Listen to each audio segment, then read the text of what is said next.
ആത്മഹത്യ ചെയ്ത കുട്ടിയുടെ റിപ്പോർട്ട് വെക്കാനായിട്ട് 8 വർഷം താമസിക്കേണ്ട എന്ത് കാര്യമാണ്? പോലീസിന് കൈയുള്ള, പോലീസ് ഉദ്യോഗസ്ഥർക്ക് കൈയുള്ള, രാഷ്ട്രീയക്കാർക്ക് ബന്ധമുള്ള, സിനിമാ മേഖലയ്ക്ക് ബന്ധമുള്ള, മാധ്യമ സുഹൃത്തുക്കൾക്ക് ബന്ധമുള്ള ഈ ഒരു കേസിനെ ഒരു ആത്മഹത്യ എന്നുള്ള രീതിയിലേക്ക് ഒഴിവാക്കി വിടാനാണ് ശ്രമമെങ്കിൽ തീർച്ചയായിട്ടും ഞങ്ങളുടെ മരണം വരെ ഈ കേസിന്റെ സത്യാവസ്ഥ തെളിയുവാൻ ഞങ്ങൾ ധർമ്മത്തിൽ ഊന്നിയ പ്രവർത്തനമായിട്ട് മുന്നോട്ട് പോകും. നമ്മളൊക്കെ അരിയാഹാരം കഴിക്കുന്ന ആൾക്കാരല്ലേ, ബുദ്ധിയുള്ള ജനതയല്ലേ കേരളത്തിലുള്ളത്. നമ്മൾ എത്ര മറച്ചു വെച്ച അധർമ്മത്തെ എത്ര വെച്ച് മറച്ചു വെച്ചാലും അത് നമുക്ക് ഒരിക്കലും മൂടപ്പെട്ട് തന്നെ ഇരിക്കില്ല, അത് ഒരിക്കൽ ഉയർന്നതിന് വരും. ഈ അനന്തലാലിന്റെ ലാൽജിയുടെയും ഈ 2017 മാർച്ച് മാസം 5-ാം തീയതി ശേഷമുള്ള ബാങ്ക് ഇടപാടുകളെ പറ്റി ഇതുവരെ പോലീസ് അന്വേഷിച്ചിട്ടുണ്ടോ? ഇവർ പോലീസ് വിഭാഗത്തിനെ സ്വാധീനിച്ചു, കൊലപാതകത്തെ ആത്മഹത്യയാക്കുവാൻ അവർ പ്രേരിപ്പിച്ചു, അവർ കൈക്കൂലി കൊടുത്തു, അവർ സാഹചര്യങ്ങൾ കൊടുത്തു. ഇത് വ്യക്തമാണ്. ഇവര് മറച്ചു വെക്കാൻ നോക്കിയാലും ഇത് മറിയത്തില്ല. ഷാജി വർഗീസിനും ഷൈലമ്മയ്ക്കും അവരുടെ മകൾ നഷ്ടപ്പെട്ടു. അവർക്കില്ലാത്ത ദുഃഖവും വിഷമവും പരിഭവവും പരിഭ്രമവുമാണ് പോലീസുകാർക്ക്. അതെന്താണെന്നാണ് നമ്മൾ ഇനി കണ്ടുപിടിക്കേണ്ടത്. സ്വാമി, അതേപോലെ ഏതെങ്കിലും തരത്തിൽ മുഖ്യമന്ത്രിയുമായി കണ്ട് ഇത് നേരിട്ട് സംസാരിക്കുന്നതിന് ആക്ഷൻ കൗൺസിൽ എന്തെങ്കിലും തരത്തിലുള്ള പ്ലാൻ ഉണ്ടാക്കിയിട്ടുണ്ടോ? അതായത് കാണാനുള്ള സാവധാനം കിട്ടിയിട്ടുണ്ടോ? ഞങ്ങൾ അതിനുള്ള ശ്രമങ്ങൾ ഇപ്പോഴും നടത്തിക്കൊണ്ടിരിക്കുകയാണ്. കാരണം ഈ പോലീസിന്റെ റിപ്പോർട്ട് കിട്ടിയിട്ട് വേണമല്ലോ അതിനകത്തുള്ള ന്യൂനതകൾ ചൂണ്ടിക്കാണിക്കാൻ. പോലീസ് ഇതുവരെ റിപ്പോർട്ട് സമർപ്പിച്ചിട്ടില്ല. സാധാരണ രീതിയിൽ പോലീസ് പറയുന്ന രീതിയിൽ ആത്മഹത്യ ചെയ്ത കുട്ടിയുടെ റിപ്പോർട്ട് വെക്കാനായിട്ട് 8 വർഷം താമസിക്കേണ്ട എന്ത് കാര്യമാണ്? അഭയ കൊലക്കേസാണ് എനിക്ക് ഓർമ്മ വരുന്നത്. അഭയ കൊലക്കേസ് ഇതുപോലെ തന്നെയാണ്. അവരുടെ മാതാപിതാക്കൾ വരെ മരണപ്പെട്ടതിന് ശേഷമാണ് ബാക്കിയുള്ള കാര്യങ്ങൾ നടന്നത്. അപ്പൊ പോലീസിന് കൈയുള്ള, പോലീസ് ഉദ്യോഗസ്ഥർക്ക് കൈയുള്ള, രാഷ്ട്രീയക്കാർക്ക് ബന്ധമുള്ള, സിനിമാ മേഖലയ്ക്ക് ബന്ധമുള്ള, മാധ്യമ സുഹൃത്തുക്കൾക്ക് ബന്ധമുള്ള ഈ ഒരു കേസിനെ ഒരു ആത്മഹത്യ എന്നുള്ള രീതിയിലേക്ക് ഒഴിവാക്കി വിടാനാണ് ശ്രമമെങ്കിൽ തീർച്ചയായിട്ടും ഞങ്ങളുടെ മരണം വരെ ഈ കേസിന്റെ സത്യാവസ്ഥ തെളിയുവാൻ ഞങ്ങൾ ധർമ്മത്തിൽ ഊന്നിയ പ്രവർത്തനമായിട്ട് മുന്നോട്ട് പോകും. ഞങ്ങൾക്ക് അധർമ്മം ഒന്നും ചെയ്യാൻ കഴിയില്ല. ഞങ്ങൾ ധർമ്മത്തിൽ ഷാജി വർഗീസും ഫാമിലിയും വർഷങ്ങളായിട്ട് ദൈവവിശ്വാസികളായിട്ട് ജീവിക്കുന്ന ആൾക്കാരാണ്. പള്ളികളിലെ അച്ഛന്മാരോടൊപ്പം പ്രവർത്തിക്കുന്ന വ്യക്തിയായിരുന്നു എനിക്കറിയാം. ഞാനും അതുപോലെ തന്നെ ആധ്യാത്മികമായിട്ടൊക്കെ പ്രവർത്തിക്കുന്ന ഒരാളാണ്. നമുക്കൊന്നും ഇതിന്റെ മോശമായ വഴിയിലൂടെ പോകാൻ പറ്റില്ല. പക്ഷേ അങ്ങ് ചോദിച്ച പോലെ തന്നെ സിനിമാ മേഖല കൈയാളുന്ന, അവരുമായിട്ട് ബന്ധപ്പെട്ട രാഷ്ട്രീയത്തിലുള്ള ചാനലുകൾ കൈകാര്യം ചെയ്യുന്ന, മാധ്യമ പ്രവർത്തകർ കൈകാര്യം ചെയ്യുന്ന ഒരു കൂട്ടായ പ്രവർത്തനം ലാലു വലസിന് സപ്പോർട്ട് ചെയ്തിട്ടുണ്ട്. അതുവഴി ചില ചാൻസുകളൊക്കെ വാങ്ങിക്കാൻ ഈ അനന്തലാൽ നോക്കിയിട്ടുണ്ട്. ഈ അനന്തലാൽ അതിനുള്ള തെളിവുകൾ നിങ്ങൾക്ക് ലഭിച്ചിട്ടുണ്ട്. തെളിവുകൾ എന്ന് പറഞ്ഞാൽ വ്യക്തമല്ലേ? അതിനകത്ത് പല നമ്മൾ സിനിമയിൽ അദ്ദേഹത്തെ കണ്ടതല്ലേ, അല്ലാതെ പുള്ളി അതിന് മുമ്പ് ഇല്ലല്ലോ. അല്ല, അതല്ല, അതിനു മുമ്പ് അതായത് ഇത്തരത്തിലുള്ള ഒരു സിനിമയുടെ ഭാഗത്തു നിന്നും അല്ലെങ്കിൽ സിനിമയിൽ വേണ്ടപ്പെട്ട ഇടതുപക്ഷ അനുഭവമുള്ള നടന്മാർ ഉൾപ്പെടെയുള്ളവർ ഇതിനകത്ത് ഇടപെട്ടിട്ടുണ്ടോ എന്നുള്ളത് തീർച്ചയായിട്ടും അത് പേരൻസിനും കൃത്യമായ അറിവ് കിട്ടിയത്. പബ്ലിക്കായിട്ട് ഇത് മനസ്സിലാക്കുന്ന ഒരുപാട് പേർക്ക് അറിയാമല്ലോ. സാധാരണ മനുഷ്യൻ, നമ്മളൊക്കെ അരിയാഹാരം കഴിക്കുന്ന ആൾക്കാരല്ലേ, ബുദ്ധിയുള്ള ജനതയല്ലേ കേരളത്തിലുള്ളത്. നമ്മൾ എത്ര മറച്ചു വെച്ച അധർമ്മത്തെ എത്ര വെച്ച് മറച്ചു വെച്ചാലും അത് നമുക്ക് ഒരിക്കലും മൂടപ്പെട്ട് തന്നെ ഇരിക്കില്ല, അത് ഒരിക്കൽ ഉയർന്നതിന് വരും. ക്രിസ്തുവിന്റെ കഥയല്ലേ അത് പറയും, 3-ാം ദിവസം അദ്ദേഹം ഉയർത്തെഴുന്നേറ്റില്ലേ.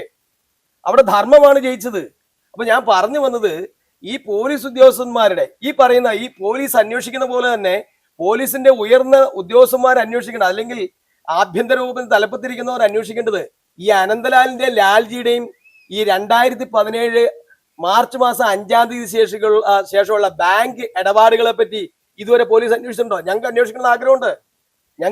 ഞങ്ങൾ പോലീസ് ഓഫീസർമാരോട് ചോദിച്ചിട്ടുണ്ട്, സാർ ഞങ്ങൾക്ക് ഇത് കൃത്യമായിട്ട് അറിയാം, പക്ഷെ നമ്മുടെ എവിഡൻസ് കൊടുക്കാനില്ല. ഈ പോലീസിന്റെ സ്റ്റാർ ഉള്ള കുപ്പായം കിട്ടുവാണെങ്കിൽ, 1 മാസത്തേക്ക് കിട്ടുവാണെങ്കിൽ നമുക്കിത് 2 അടി കൊടുക്കാനുള്ള അവകാശം കൊടുത്തു കഴിഞ്ഞാൽ ചില പല കേസുകളിലും തെളിയും. അല്ലാതെ സൗമ്യമായിട്ടൊന്നും ഇന്നത്തെ കാലത്ത് പോവില്ല. കള്ളന്മാർ പോലീസുകാരെക്കാളും മിടുക്കരാണെന്ന് പോലീസുകാരെ ഈ ലാലുലക്സ് അടക്കുന്ന സംഘം സെറ്റിൽ ചെയ്തെന്ന് വിശ്വസിക്കുന്നുണ്ട്. തീർച്ചയായിട്ടും ഇവർ പോലീസ് വിഭാഗത്തിനെ സ്വാധീനിച്ചു, കൊലപാതകത്തെ ആത്മഹത്യയാക്കുവാൻ അവർ പ്രേരിപ്പിച്ചു, അവർ കൈക്കൂലി കൊടുത്തു, അവർ സാഹചര്യങ്ങൾ കൊടുത്തു. ഇത് വ്യക്തമാണ്, അതിന് സംശയം വേണ്ട. അതാണ് ഷാജി വർഗീസ് പറഞ്ഞത്. ഒരു കുട്ടി മരണപ്പെട്ടു, അതിനെ കബറടക്കം ചെയ്യുന്നു, അവിടെ വന്ന് പോലീസിന്റെ ഉദ്യോഗസ്ഥന്മാര് ഇത് ആത്മഹത്യയാണെന്ന് പ്രചരിപ്പിക്കാനുണ്ടാകുന്ന അതിനകത്ത് മര്യാദ എന്താണ്, അല്ലെങ്കിൽ അതിന് കാരണം എന്താണ്? പോലീസ് അന്വേഷിച്ചോ എന്താണ് ഇവൻ ഇങ്ങനെ പ്രചരിപ്പിക്കാൻ കാരണം? അതുപോലെ തന്നെ പോലീസ് എൻക്വയറി നടത്തി FIR-നകത്തെ തെറ്റ്. അതാ ഞാൻ ആദ്യം പറഞ്ഞു വന്നത്. 2017 മാർച്ച് മാസം 5-ാം തീയതി 5 മണിക്ക് ശേഷം കലൂർ പള്ളിയിൽ നൊവേനയ്ക്ക് പോയ പെൺകുട്ടി FIR-ൽ എഴുതിയിരിക്കുന്നത് 7 മണിക്ക് ശേഷമാണ് ഹോസ്റ്റലിൽ നിന്ന് പോയെന്നാ പറഞ്ഞത്. അങ്ങനെ പോകാൻ പറ്റുമോ? ഈ പോലീസുകാരൻ എവിടെ അന്വേഷിച്ചു? രണ്ടാമത് ഏറ്റവും വലിയ പ്രധാനപ്പെട്ട കാര്യം, പോലീസിന് തെളിവാണ് ആവശ്യം. അവർ നമ്മളെ തെറ്റി. തനി പോലീസുകാർ ശരിക്കും സിനിമാ ജീവിതം കളിച്ചു എന്ന് പറഞ്ഞത് അത് ഏതോ പൊട്ടൻ പോലീസ് ഓഫീസർ, തനി പറഞ്ഞ പൊട്ടൻ പോലീസുകാർ ചെയ്ത അന്നത്തെ ലാൽജി ഉൾപ്പെടെയുള്ള അല്ലെങ്കിൽ അനന്തലാൽ ഉൾപ്പെടെയുള്ള പോലീസ് ഉദ്യോഗസ്ഥന്മാരെല്ലാം മന്ദബുദ്ധികൾ ആരോ ചെയ്തതാണ്. അവർ ഞങ്ങളെ, ഈ പേരൻസിനെയും ഞങ്ങളെയും കാണിച്ചു ഒരു വീഡിയോ ദൃശ്യം. മിഷേൽ ഷാജിയെ പോലെ ഉള്ള ഒരു പെൺകുട്ടിനെ വേഷം കെട്ടിച്ച് ഈ പറയുന്ന 1-ാം പാലത്തിലൂടെ കടന്നു പോകുന്നതായിട്ടുള്ള ബാക്ക് ദൃശ്യം അത് മാധ്യമങ്ങൾക്ക് നൽകുകയും ചെയ്തു. അതെ, ഞങ്ങൾ അങ്ങോട്ട് തിരിച്ചു ചോദിച്ചു എന്തുകൊണ്ട് ഈ കുട്ടിയുടെ മുൻഭാഗം കാണുന്നില്ല? അപ്പൊ ഈ ബാക്ക് ഭാഗം മാത്രം കണ്ടെടുക്കാനായിട്ടുള്ള ഈ പിൻഭാഗം കണ്ട് രസിക്കുന്ന ചില ലൈംഗിക ആസക്തിയുള്ള ചിലർ അവരാണോ പോലീസുകാര്? ഞങ്ങൾ സംശയിക്കുന്നു. നമ്മളൊരു തെളിവ് കിട്ടണമെങ്കിൽ സാധാരണ 2 ക്യാമറ ഉണ്ടാവും ഒരു വണ്ടിയിൽ, അല്ലേ? സാധാരണ പോലീസ് നിരീക്ഷണത്തിലുള്ള വണ്ടിയിൽ 2 ക്യാമറ, പോകുന്ന ഒരാളുടെ ഫ്രണ്ടും ബാക്കും കിട്ടും. അങ്ങനെയാണ്, അല്ലാതെ കിട്ടിയിട്ട് കാര്യമില്ല. ഒരു വണ്ടി നമ്പർ പോലും ചിലപ്പോൾ കിട്ടണമെന്നില്ല. സീറ്റ് ബെൽറ്റ് ഇട്ടിട്ടുണ്ടോ ഇല്ലെന്ന് അറിയുന്നത് അങ്ങനെയാണ്. ഈ കുട്ടിയുടെ മാത്രം ബാക്ക് മാത്രമേ ഉള്ളൂ. ഞങ്ങൾ സമ്മതിച്ചു, പോലീസ് പറയുന്നത് മിസ്റ്റർ ഷാജിയാണ്, ഞങ്ങൾ സമ്മതിച്ചു. അതെന്ന്, എപ്പോൾ എന്ന് കാണിക്കുന്ന തീയതിയോ സമയമോ ആ വീഡിയോയിലില്ല. അപ്പോൾ തന്നെ നമുക്ക് മനസ്സിലാകാം ഈ വീഡിയോ വ്യാജമാണ്. എന്തിനാണ് ആത്മഹത്യ ചെയ്ത മിഷേൽ ഷാജിക്ക് വേണ്ടി ഈ വ്യാജ വീഡിയോ നിർമ്മിച്ചത്? പോലീസ് ആര് പറഞ്ഞിട്ടാണ് ചെയ്തത്? പോലീസിന് എന്താണ് അതിന്റെ ആവശ്യം? ഈ സംശയങ്ങൾ തീർത്തു തന്നാൽ മതി. മിഷേൽ ആത്മഹത്യ ചെയ്താണെന്ന് നിങ്ങൾ അംഗീകരിക്കാം. മിഷേൽ ആത്മഹത്യ ചെയ്തെന്ന് ഓർത്തുകൊണ്ട് ഈ പോലീസുകാർക്ക് എന്തെങ്കിലും ബുദ്ധിമുട്ടുണ്ടോ? അവരുടെ മകനെ കൊണ്ട് കെട്ടിക്കാനിരുന്നല്ലോ. ഷാജി വർഗീസിനും ഷൈലമ്മയ്ക്കും അവരുടെ മകൾ നഷ്ടപ്പെട്ടു. അവർക്കില്ലാത്ത ദുഃഖവും വിഷമവും പരിഭവവും പരിഭ്രമവുമാണ് പോലീസുകാർക്ക്. അതെന്താണെന്നാണ് നമ്മൾ ഇനി കണ്ടുപിടിക്കേണ്ടത്. അതേപോലെ തന്നെ കുടുംബത്തിലേക്ക് വരുമ്പോൾ മരണത്തിന് ശേഷം വീട്ടിൽ വല്ലാത്തൊരു അവസ്ഥയാണ്. ഇപ്പം ഷാജി ചേട്ടനായാലും ശൈല ചേച്ചിക്കായാലും ഒരു മകൾ നഷ്ടപ്പെട്ടത്. എങ്ങനെയാണ് ആ ദുഃഖത്തിന്റെ ഒരു ഇത് ഇപ്പോഴും അത് ചോദിക്കുമ്പോൾ ഇപ്പോഴും നമ്മൾ അമ്മ ഇപ്പോഴും റിക്കവർ ആയിട്ടില്ല. ഇപ്പോഴും ഞാൻ എൻ്റെ മനസ്സ് തമ്പുരാനിൽ ഉറപ്പിച്ചു. ഞാൻ പറഞ്ഞില്ല, ഞങ്ങള് എൻ്റെ സുഹൃത്ത് പറഞ്ഞ പോലെ തന്നെ ഒരു അധർമ്മത്തിനും ഞങ്ങൾ തയ്യാറാകുന്നില്ല. പോലീസ് അന്വേഷിച്ച് അതിന്റെ നേരായ വഴിക്ക് കണ്ടുപിടിക്കട്ടെ എന്നല്ലാണ്ട് ഞങ്ങൾ പറഞ്ഞു. ഞങ്ങൾ ഈ കണ്ട കാര്യം പോലും ഇപ്പോഴല്ലേ പറയുന്നത്. അപ്പോൾ ഈ പോലീസ് ഇത്രയും കാലമായിട്ടും അതിനെക്കുറിച്ച് ഒരു വിവരവും, ഞങ്ങൾ മുഖ്യമന്ത്രിക്ക് അതിന്റെ എല്ലാം ഡീറ്റെയിൽസ് വെച്ച് ഞാൻ പരാതി അയച്ചിരുന്നു. ഭാവം നടിക്കുന്നില്ല ഒരു അവര് അതിന്റെ പേരിൽ ഇവിടെ ഞങ്ങളെ 3 ദിവസം രാത്രിയും പകലും ബുദ്ധിമുട്ടിച്ചെന്നല്ലാണ്ട് അതിന് യാതൊരു പോലീസ് ഒന്നും ബുദ്ധിമുട്ടിപ്പിച്ചു. ഇത് ഞങ്ങൾ ആദ്യം മുതലുള്ള ചരിത്രം വീണ്ടും എഴുതിപ്പിച്ചു. എംപോസിഷൻ എഴുതിക്കണ പോലെ. ഷാജി ചേട്ടാ എങ്ങനെയായിരുന്നു തുടക്കം, നിങ്ങൾ ഏത് സ്റ്റേഷനിലാ മുതൽ, ഇതെല്ലാം ഏറ്റവും ആദ്യം മുതൽ ഇവരുടെ കയ്യിൽ ഇരിക്കണതല്ലേ. അതാണോ ഒരു കേസ് അന്വേഷിക്കണത്? ഞങ്ങൾ എന്താണ് പരാതി കൊടുത്തത്? ഇന്ന ആളുടെ ഇതിനകത്ത് ഉണ്ടായിട്ടുണ്ട്, ഈ കൊലപാതകത്തിന് ഇന്ന വ്യക്തികളുടെ സഹായം ഇതിനകത്ത് വന്നിട്ടുണ്ട്, അവരാണ് അതിൻ്റെ ഉള്ളിൽ പ്രവർത്തിച്ചിട്ടുണ്ട് എന്നുള്ള ഒരു കംപ്ലൈന്റ് കൊടുക്കുമ്പോൾ അവരെക്കുറിച്ച് അന്വേഷിക്കാനല്ലേ നോക്കേണ്ടത്. അല്ലാണ്ട് ഞങ്ങളെ വീണ്ടും വന്ന് പോലീസ് കളമശ്ശേരിയിൽ രാവിലെ മുതൽ രാത്രി 2 മണി വരെ ചരിത്രം എഴുതി ഞങ്ങളെ മൊത്തം. ഈ CBI അന്വേഷണം ഇതിന് റിപ്പോർട്ട് സമർപ്പിച്ചാൽ മാത്രം കുറെ നാളുകൊണ്ട് ആവശ്യപ്പെടുന്നു. CBI അന്വേഷണം വന്നാൽ മാത്രമേ, കാരണം ഈ പോലീസ് കാണിച്ചു വെച്ചേക്കണം ആദ്യം മുതലേ ഉണ്ടായ ഈ സ്റ്റോറി, ഈ ഡ്രാമ ഇത് പുറത്തു വരണമെങ്കിൽ ഇനി ഒരു CBI അന്വേഷണം വരാണ്ട് ഒരു കാരണവശാലും. കാരണം ഇപ്പൊ ക്രൈംബ്രാഞ്ചും പോലീസും ഒറ്റ ലെവലിലാണ് പോകുന്നത്. കാരണം അവരെ ഒരിക്കലും ഞാൻ മോശമായിട്ട് പറയുന്നില്ല, ഉദ്യോഗസ്ഥര് മോശമാണെന്ന് ഞങ്ങൾ പറയുന്നില്ല. കാരണം ആ ഉദ്യോഗസ്ഥരെല്ലാവരും എല്ലാം മുകൾത്തട്ടിൽ വരുന്ന ഓർഡർ അനുസരിച്ചാണ് ചെയ്യണത്. കാരണം അവര് നമ്മളോട് ഇതുവരെ മോശമായിട്ട് സംസാരിച്ചിട്ടില്ല, ഉള്ള കാര്യം ഉള്ള പോലെ തന്നെ. കാരണം വളരെ സ്നേഹത്തോടു കൂടി അവര് നമ്മളോട് പെരുമാറുന്നത്. പക്ഷെ അവർക്ക് കിട്ടുന്ന നിർദ്ദേശം, ചേട്ടാ ഞങ്ങൾക്ക് ഇത് തെളിയിക്കപ്പെടാനുള്ള നിർദ്ദേശമല്ല കിട്ടുന്നത്. ഇത് ഈ കൊലപാതകത്തെ ഇത് ആത്മഹത്യ എന്നുള്ള പേപ്പർ എങ്ങനെ ആക്കാൻ സാധിക്കുമോ അതിനുള്ള പരിശ്രമമാണ് അവർക്ക് അവരുടെ ഭാഗത്തു നിന്നും ഉണ്ടാകുന്നത്. ആത്മഹത്യയിലേക്ക് എങ്ങനെയൊക്കെ കൊണ്ടുവരാമോ അതിനു വേണ്ടിയിട്ട്, അതല്ലേ പറഞ്ഞ ഇപ്പോ ഒന്നാം പാലത്തിൽ നിന്ന് ചാടി അത് മാറ്റി. യഥാർത്ഥമായ ഒരു കേസ് ഇവർ അന്വേഷിച്ചിട്ടുണ്ട് എങ്കിൽ, എന്റെ മകൾ ആത്മഹത്യ ചെയ്താണെങ്കിൽ ഈ ഒന്നാം പാലെന്നോ രണ്ടാം പാലെന്നോ നഷ്ടം എന്റെ കുടുംബത്തിനാണ്, നമ്മുടെ കുടുംബത്തിനല്ലേ. പോലീസ് അതിനെക്കുറിച്ച് ബേജാറാണ്ട് ഒരാവശ്യമില്ലല്ലോ. മോളുടെ കയ്യെ കിടന്ന് മോതിരം കിട്ടിയിട്ടില്ല, കയ്യെ കിടന്ന് വാച്ച് കിട്ടിയിട്ടില്ല. ആ കൊച്ചിന്റെ കയ്യിലൊരു ബാഗ് ഉണ്ടായിരുന്നു, ഷോൾ ഉണ്ടായിരുന്നു, ഷൂസ് ഉണ്ടായിരുന്നു. ആത്മഹത്യ ചെയ്ത ഈ ഒരു ആളുടെ ബാക്കി എല്ലാം നഷ്ടപ്പെട്ടാലും മോതിരവും വാച്ചും ബോഡിയെ തിരിച്ചു കിട്ടും. അതുപോലെ ബോഡി അതിനുശേഷം ഈ ഗോശ്രീയുടെ രണ്ടാം പാലത്തിൽ നിന്ന് ചാടിയ ഒരു 3ഓളം പെൺകുട്ടികളുടെ ബോഡി റിക്കവർ ചെയ്തതിന്റെ ഫുൾ വീഡിയോസും ഫോട്ടോസും ഞാൻ കളക്ട് ചെയ്തിട്ടുണ്ട്. തലേദിവസം പോയി പിറ്റേ ദിവസം കിട്ടിയപ്പോ ആ മുഖമെല്ലാം അഴുകി വികൃതമായി, നമുക്ക് ഒരു നോക്ക് പോലും കാണാൻ പറ്റത്തില്ല. അതേസമയം എൻ്റെ മോളുടെ ബോഡി എന്ന് പറയുന്നത്, മുഖം എന്ന് പറയുന്നത് ഏറ്റവും പ്രധാനപ്പെട്ട മുഖമല്ലേ. അത് ഇപ്പം മരിച്ച് നമ്മൾ തൂത്ത് തുടച്ച് നമ്മുടെ ഒരു പുഞ്ചിരി നിൽക്കുന്ന എനിക്കറിയാം. അത് ഈ ലോകത്തിൽ ഇത് എത്ര ഇവര് മറച്ചു വെക്കാൻ നോക്കിയാലും ഇത് മറയത്തില്ല. കാരണം ഇതിന് സമയം കിട്ടിയിട്ടില്ല.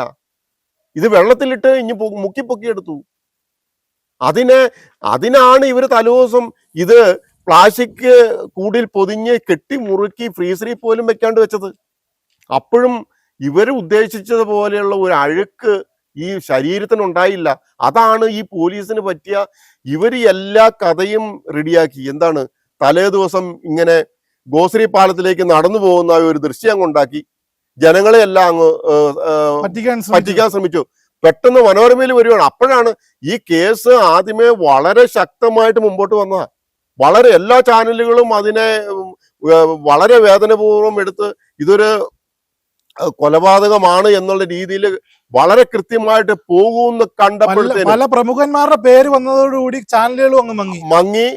അപ്പൊ തന്നെ കേസ് അട്ടിമറിച്ചത് ഈ ഹൈക്കോടതി ജംഗ്ഷനിൽ മിഷേല് ഗോശ്രീ പാലം ലക്ഷ്യം വെച്ച് നടന്നു പോകുന്ന ഒരു ദൃശ്യം ഇവര് അത് എപ്പോഴാ കൊണ്ടുവന്ന് ഈ പോലീസിന്റെ പിങ്ക് പോലീസിന്റെ ഈ ക്യാമറയില് മാർച്ച് 5-ാം തീയതി വൈകിട്ട് നടന്നു പോയാൽ മാത്രമല്ലേ പതിയുള്ളൂ. അല്ലാണ്ട് 6-ാം തീയതി പോയാൽ പതിയത്തില്ലല്ലോ. 5-ാം തീയതി പോയി അന്ന് പതിഞ്ഞിരുന്നെങ്കിൽ പോലീസ് എപ്പോഴോ രക്ഷപ്പെട്ടേനെ. പോലീസ് 5-ാം തീയതി പോലെ അന്വേഷിക്കുന്ന പോലീസ് 15-20 ദിവസം കഴിഞ്ഞിട്ടാണോ പിങ്ക് പോലീസിന്റെ ക്യാമറ പതിഞ്ഞു പറഞ്ഞ് കൊണ്ടുവരണത്? എവിടെയെങ്കിലും അത്രയും സെൻസേഷനുള്ള ഒരു കേസിന്റെ അത്രയും സെൻസേഷൻ ഇവര് 15-20 ദിവസം കഴിഞ്ഞിട്ടാണോ പിങ്ക് പോലീസിന്റെ ക്യാമറ പരിശോധിക്കുന്നത്? എന്ത് അസംബന്ധമാണ് ഈ പറയുന്നത്? നമ്മളെ ഈ ലോകത്തിലെ ജനങ്ങളെ വിട്ടിയാക്കുന്ന. അപ്പോഴാണ് സിനിമയുടെ ഒരു പുറം ലോകം അവിടെ പ്രവർത്തിച്ചത്. സിനിമയുടെ ക്യാമറയിൽ ഏത് ടൈപ്പിലും ഉണ്ടാക്കാൻ പറ്റും, നമുക്കറിയാമല്ലോ. ആരെ ഉണ്ടാക്കേണ്ടത്, ഏത് ടൈപ്പിലുള്ള ഉണ്ടാക്കേണ്ടത്. അന്ന് അമേരിക്കയിൽ നിന്ന് ഒരു ഡോക്ടർ എന്നെ വിളിച്ചിട്ട് പറഞ്ഞു, എന്റെ പൊന്നു ചേട്ടാ, ഈ പോലീസ് ചമയ്ക്കുന്ന ഈ കഥയ്ക്ക് പിന്നിൽ നിങ്ങൾ മയങ്ങിപ്പോകരുത്. നിങ്ങളുടെ മോളല്ല നടന്നു പോകുന്നത്. ഇതുപോലെ കാണുന്നതും വീക്ഷിക്കുന്നതുമായ ഒട്ടനവധി ആൾക്കാർ എന്നോട് 3/4 മണിക്കൂറുകളും ഈ പിറവത്തു നിന്നുള്ള ഒരു ആളെ അമേരിക്കയിൽ നിന്ന് വിളിച്ചിട്ട് സംസാരിക്കുകയായി. ഇവിടുത്തെ അന്നത്തെ ലോക്കൽ ഞങ്ങളുടെ മെമ്പറുടെയൊക്കെ നമ്പർ മേടിച്ച് എൻ്റെ നമ്പർ മേടിച്ചിട്ട് എന്നെ നേരിട്ട് വിളിച്ചു. ചേട്ടാ, ഇത് നിങ്ങളുടെ മോളെ അല്ല, വേറൊരു പെൺകൊച്ചിനെ ഇതേ ഡ്രസ്സ് ഇട്ട് നടത്തി വിട്ട ഒരു വീഡിയോ ആണ് എടുത്തേക്കുന്നത്. ഞാൻ ഏറ്റവും ആദ്യം മുതൽ ഇവര് പറയുന്നതിന് മുമ്പ് എൻ്റെ മോളെ എനിക്ക് തിരിച്ചറിയാമല്ലോ, എൻ്റെ മോളല്ല നടന്നു പോകുന്നത് എന്ന് ആദ്യം മുതൽ പറയുന്നു. ഇതിനകത്ത് ടൈം എവിടെ? ആ കൃത്യമായ ടൈമും ഡേറ്റും എല്ലാം അതിനകത്ത് വരണ്ടേ ഒരു വീഡിയോ എടുക്കുമ്പോൾ? അതുപോലെ തന്നെ ഒരു വീഡിയോ എടുക്കുകയാണെങ്കിൽ വളരെ നടന്നു പോകുന്ന ആളാണെങ്കിൽ നമ്മൾ വീഡിയോ എടുത്ത് എങ്ങനെയാണ് വളരെ കൃത്യമായിട്ട്. ഇതെങ്ങനെയാണ് ഫാസ്റ്റ് ആയിട്ടുള്ള ഒരു വീഡിയോ അതിനകത്ത് വന്നേക്കണേ. ഒരാൾ ഓടി അങ്ങ് പോകുന്നു. അപ്പൊ ഒന്നും മനസ്സിലാക്കിയല്ല. ആത്മഹത്യ ചെയ്യാൻ പോകുന്ന ഒരു കൊച്ച്, നമ്മള് ആ മോള് പള്ളിയിൽ നിന്ന് ഇറങ്ങുമ്പോൾ ഷാള് എടുത്തിട്ട് അപ്പൊ തന്നെ നമുക്ക് ആ വീഡിയോ കാണാം. എടുത്തിട്ട് ഇങ്ങനെ ബാക്കിലേക്ക് ഇട്ടിട്ട് വളരെ കൃത്യമായിട്ട് വളരെ ശാന്തതയോടുകൂടി പ്രാർത്ഥിച്ചിട്ടാ.